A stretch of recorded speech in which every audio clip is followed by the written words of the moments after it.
today's episode of Future Says, we have Pedro Garcia, the Global Head of Product Development at Nikola Motors. Pedro, welcome to the show. Thank you, Sean. Thank you for having me here.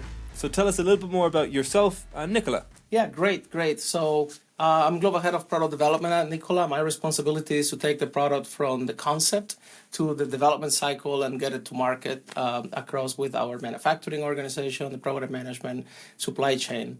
At Nikola, our products are two products, one platform for zero-emission Class A vehicles, one battery electric truck for 82,000 pounds, up to 330 miles of range, and a fuel cell hydrogen electric vehicle that goes up to 500 miles of range. And so we now have these two products in the marketplace and really looking forward to 2024. Exciting. And about yourself then, at the moment you're Global Head of Product Development, what were you doing before that? Yeah, my journey started in 2008 or so at a company called RV Meditor. I was there doing powertrain and drivetrain developments for heavy-duty equipment and machinery. I stayed with Meditor for 13 years or so. When I left Meditor, I was Global Director of EV Powertrain, already working in the EV space with OEMs, developing the upcoming technologies in heavy-duty Class 8 vehicles.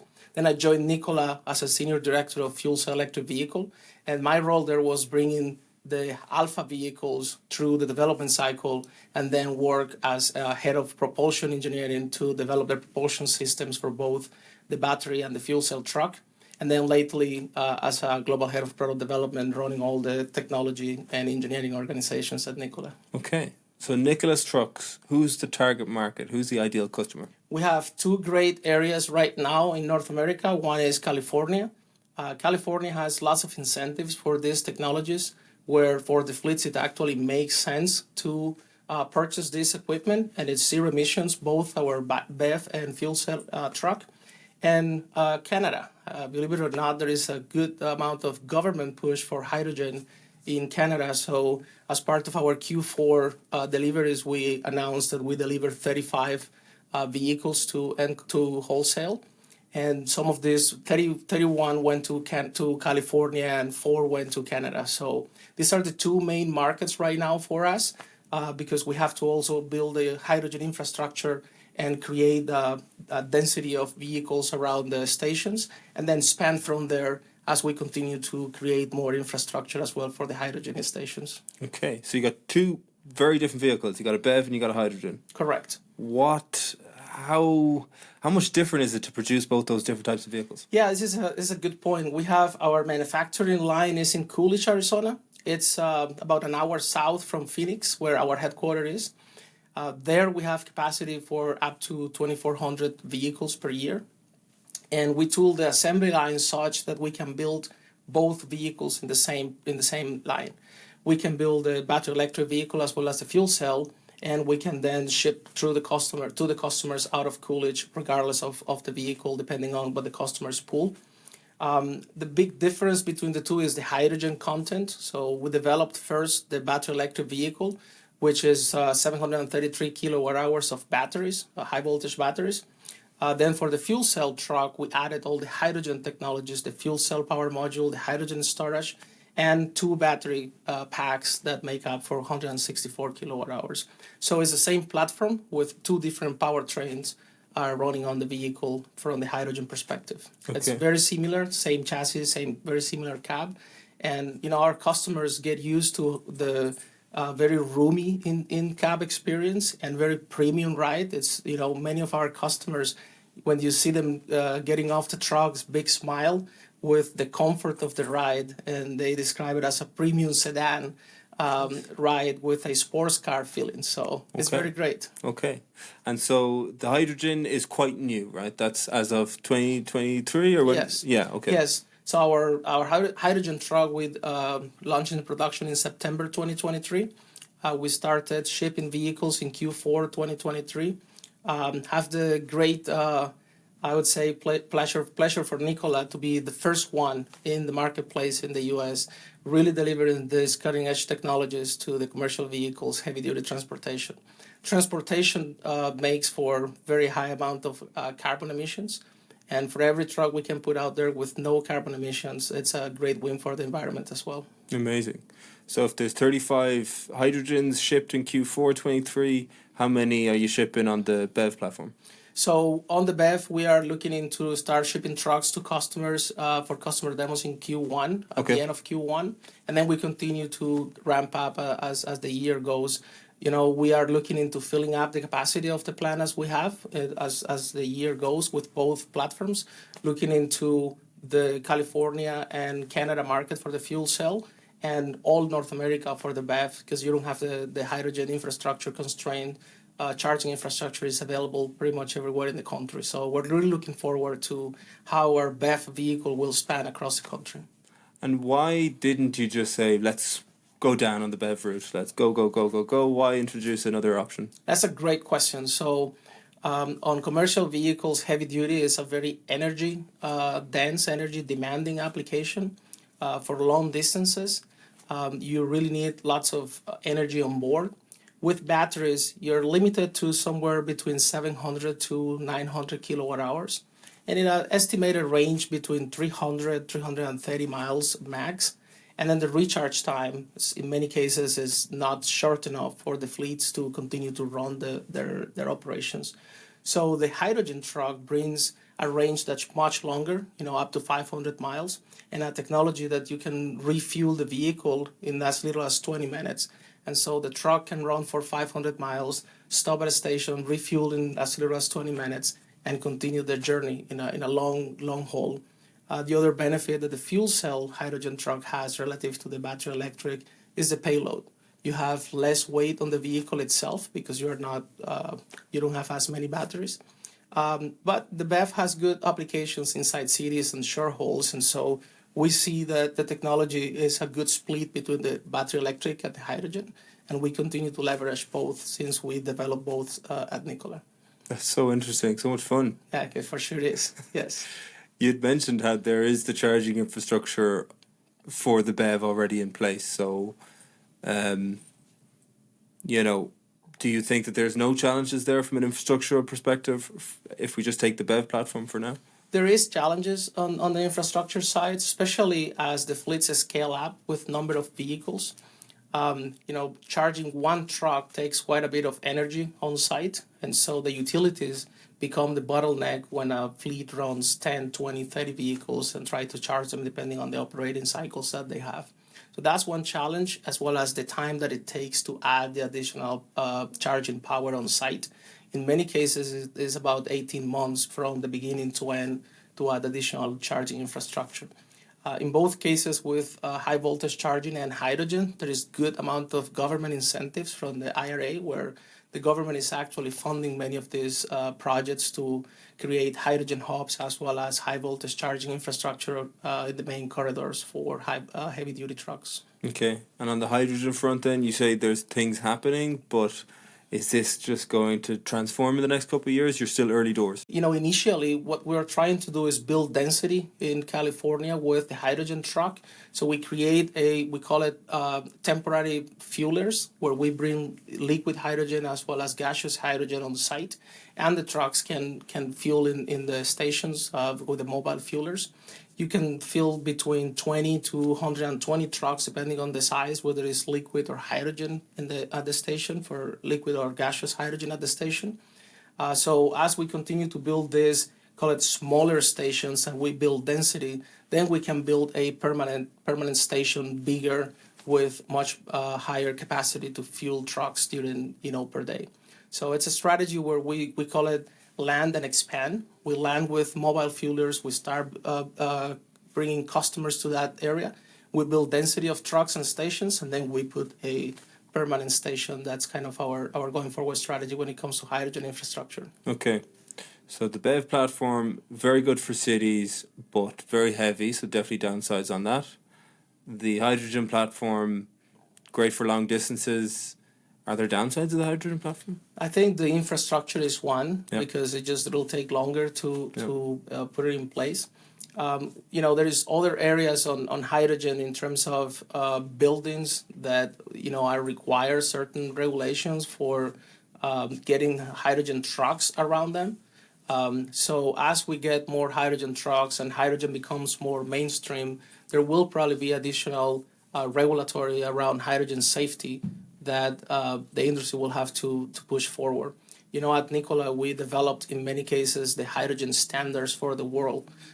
We have people in our engineering organization that are actually sitting in the boards for these hydrogen standards for worldwide. So we're really pushing the envelope in creating the standards for the industry. And as we continue to build more hydrogen stations and deliver more hydrogen trucks, you know, this will be something that will have to expand as well across the whole industry to create, safety standards. Yeah. So for people listening online, when you think about the automotive space now, everybody thinks about decarbonising and general electrification, and I think most people out there think batteries. Why did batteries come first and now hydrogen's being talked about? Why is hydrogen a little later to be adopted? Yeah, I think it's a technology enabler. The hydrogen truck is also an electric truck. So the hydrogen, the fuel cell takes the hydrogen energy to produce electricity on board. And then that electricity is used to power the electric components, the electric powertrain, as well as the recharge the batteries. So the battery powertrain became a enabler of the hydrogen powertrain. And then the technology expands from there as many industries started in passenger cars and then migrated to heavy-duty commercial vehicles given the energy needs on each vehicle. So, you know, you're looking at passenger cars still in conversations. You hear in the automotive space talking about what kind of role will hydrogen play. However, in the commercial vehicles, there is no question that hydrogen will play a very important role for long distances. I was going to ask that. I mean, you said you're the only company bringing out hydrogen-powered trucks, but on the passenger cars, have companies announced initiatives in this space? Yeah, they have announced actually initiatives in light-duty commercial vehicles and light-duty pickups. You've heard some companies expanding from their battery electric powertrains into hydrogen electric, as I said, stepping stone from batteries to hydrogen, where they have towing requirements, where they have cycle hours, you know, for work trucks where they need multi-shifts and recharging the battery becomes a downtime for the business. So definitely there is areas in the lighter duty applications where the OEMs are also announcing hydrogen programs. No question in the heavy duty, all OEMs basically have announced some kind of hydrogen truck program that they will be bringing forward. We're very happy that we have the first truck in production in the U.S. for hydrogen fuel cells. So we really want to say that we lead the industry in that space. Yeah. Do you foresee a competitor taking out a hydrogen-powered truck in 2024, 2025, 2026? Yeah, we've heard many competitors announcing their programs in 2025, 2026. So, we have a 2 to 3 years leading edge in the hydrogen space, and we continue to expand that technology and we continue to improve it as we go. At Nicola, we say we are validating many things. We are validating a business model. We are validating a hydrogen ecosystem. We're validating a technology as well on the vehicle side. So, customers, hydrogen and trucks have to come together for the technology to mature and the technology to actually take off from the ramp up standpoint. And the vision and why Nicola is doing this, it's all about trying to green up that environment, trying to reduce carbon emissions. Can you tell us more? Yeah, we talk about energy transformation from being able to depend less on fossil fuels. So, that's one huge reason for us to work on decarbonization. But then, for sure, on the environment side, every truck that we're able to build and sell, it's one less polluting component equipment out there. So our vision is decarbonization, zero emissions future for mobility. Amazing. On this podcast in recent weeks and recent months, we've heard a lot about software-defined vehicles. We've heard a lot about a computer on wheels, all these types of things. So how is technology impacting the truck itself? Yeah, we have the products that we can see and touch and feel, the vehicles and hydrogen stations. But then there are those that you cannot feel and touch, which is all the digitalization that's in the behind. really with main center on the fleet business, making sure that our digital products are actually powering their ability to understand the technology, but then also to take the most out of it as they transition out of the fossil fuels into zero emissions. So being able to give the tools to the fleet customers where they integrate these technologies into their business, mainstream business, is actually a great competitive advantage for us from the digital product standpoint. So we call it, we have the on-vehicle products, but off-vehicle products in the back end with the cloud systems that we have and the digital products that we're able to offer them. Okay. Is that going towards the big theme of digital twins? Definitely is. Definitely is. You know, we've done a huge heavy lift in the last 3 years developing the hardware, developing the vehicles, and we call it the initial software. But every time we're shipping a truck, we know that this truck will become better and smarter and more efficient down the road. We continue to provide over-the-air updates to our vehicles, and we continue to make it more efficient. And we are on our development cycle in very much sync with the hardware that we have on the roads to make sure that we're optimizing always on the software from the software standpoint. Yeah. You said you'd been in this space since 2008. Did you say that, Pedro? 2008, yes. 2008? Yeah. So what is the biggest thing, do you think, that's changed in those 15 or so years? I would say being an engineer in this time is a blessing.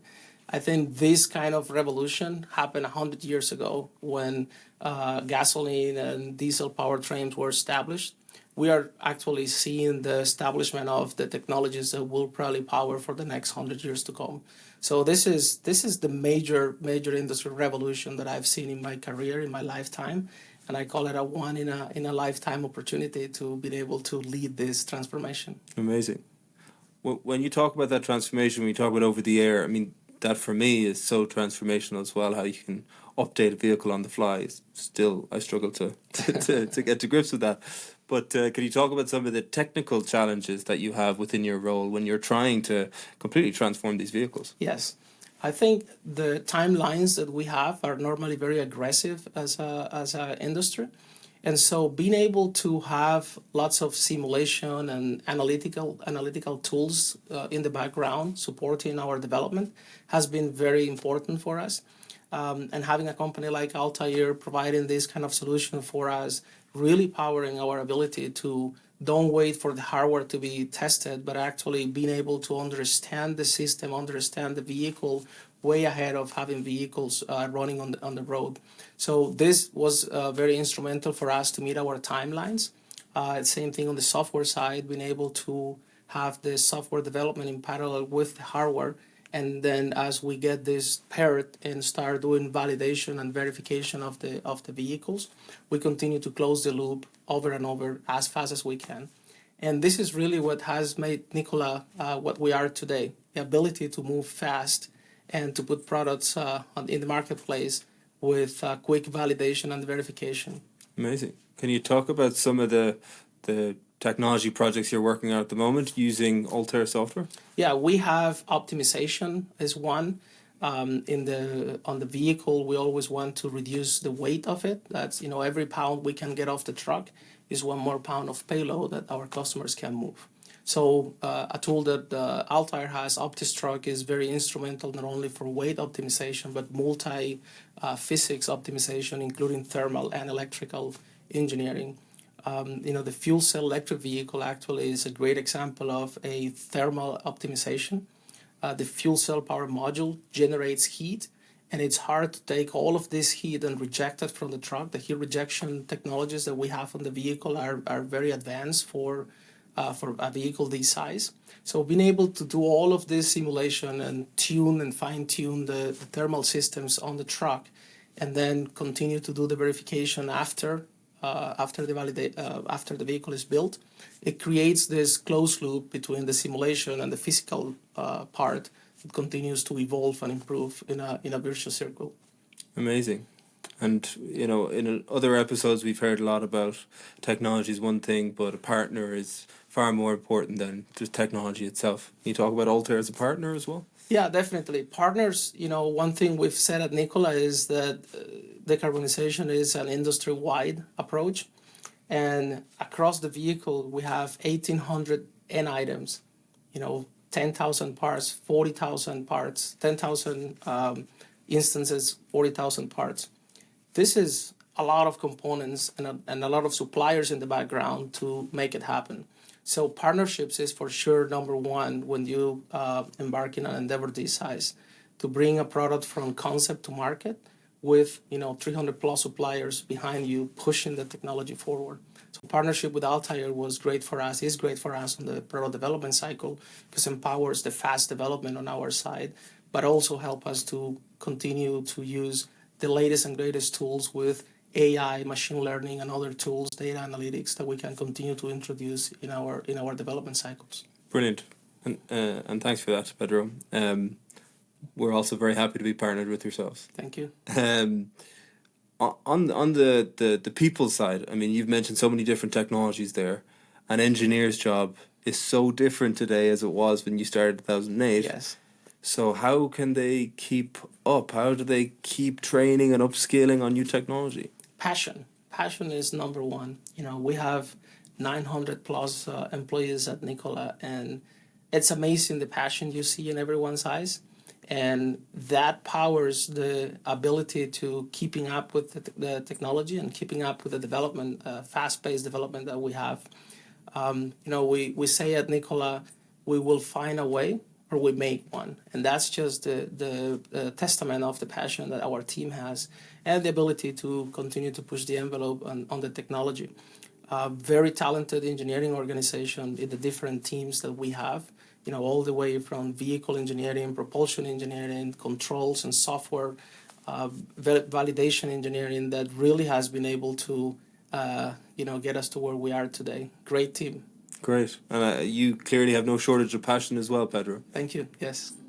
How do you, what drives you to keep going? You've such a busy job. You're constantly traveling. You were telling me before you're up and down in these trucks. What drives you to keep going? The product is one thing that really connects. Once you get on these vehicles and you feel the power, you feel what they do and what they're able to do for our customers, that drives you. When you see the customers stepping down the truck with a big smile and very happy because they don't have to go back home with a diesel smell or the vibration of a 10 hours ride on a diesel engine rattle, that drives me. That drives me every day. And that makes me go out and keep at it because there's so much more we can continue to do for sure. And in your career, have you had any role models, inspirational figures that you tried to emulate or that have said something that has really stayed with you? Two people that I work with along my career. My first boss, he used to say, Pedro, validation is king. These technologies are on the road every day, and you could be, you and your family could be the ones driving on the road behind or in front of that vehicle. So always keep in mind that doing the best you can to deliver great products is huge, and we live by that at Nicola. And then along my career at Nicola, it's great how we've had several stages of leadership, and as a young company, you see leaders that come and help us in the moment that is very critical for us, whether it's cost reduction or deliver the vehicles to the marketplace.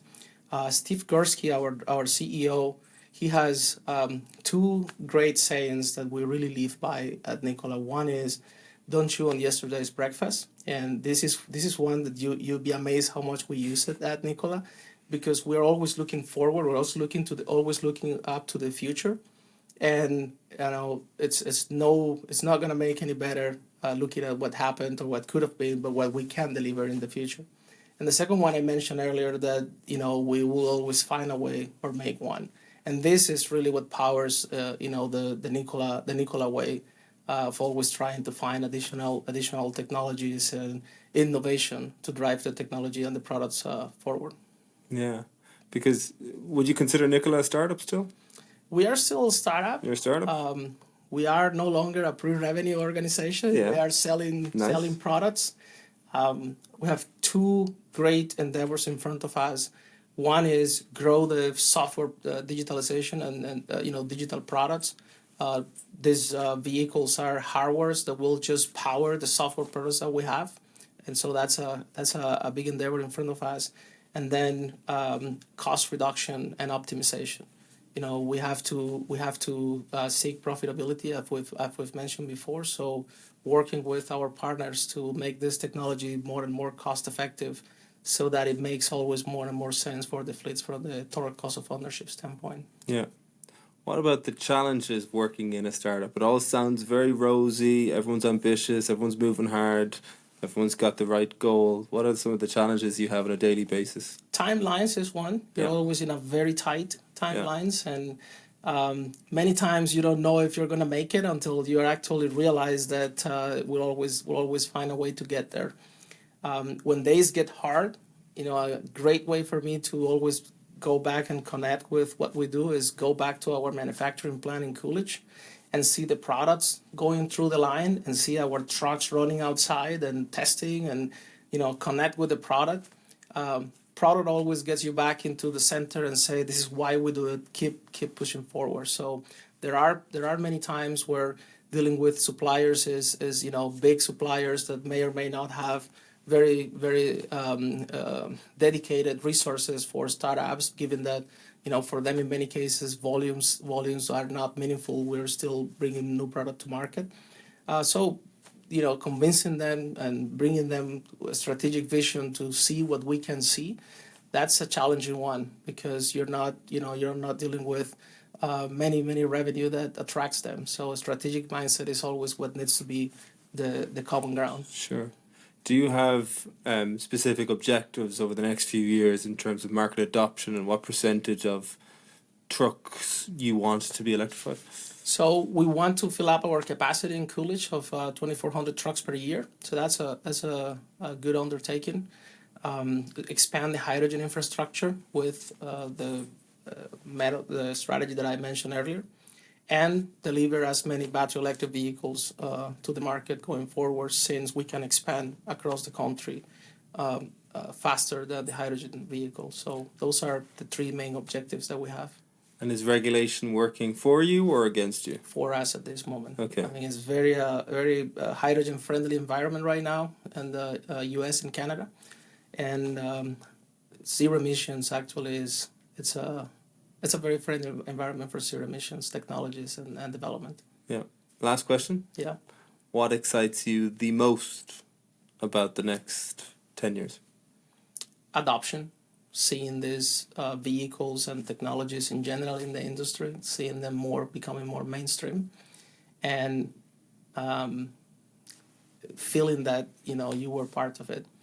In Phoenix, I have the blessed to see our trucks. We have many trucks doing testing, and I could be in my car with my kids, and I can point them to the future. So what really excites me the most in the next 5 to 10 years is not needing to point, because they are running everywhere. So exciting. Thank Well, I wish you the very best luck, and I hope it's a big success. Thank you very much. Thank you, Pedro. Thank you.